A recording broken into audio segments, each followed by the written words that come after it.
বন্ধুরা আমরা চলে এসেছি আবার রোজের মতো রান্না নিয়ে। যে চলো আজকে দুপুরে কী রান্না করেছি সেটা তোমাদের দেখিয়ে দিই। আর তোমরা ভালো করে জানো, তোমাদের সাথে শেয়ার না করলে আমার ভালো লাগে না।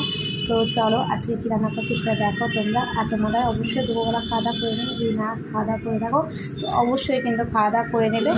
আর আজকে জানো আমি জাস্ট স্নান করে উঠলাম, আজকে একটু লেট হয়ে গেল কারণ যেহেতু অনেক জামা প্যান্ট কেচেছি আজকে, কারণ তোমরা সবাই যেন আমাবতী ছিল, আমাবতীর জন্য কাচতে পারিনি।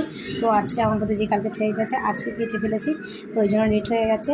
তো চলো দেখাই কী রান্না করেছি। আর তোমরা সবাই পছন্দ হলে তোমরা সবাই খাওয়া দাওয়া করে নিও, জানি তোমাদের পছন্দ হবে, পছন্দ রান্নায় আজকে করেছি। তো চলো দেখো, ভেন্ডি আলু ভাজা করেছি দুপুরবেলা।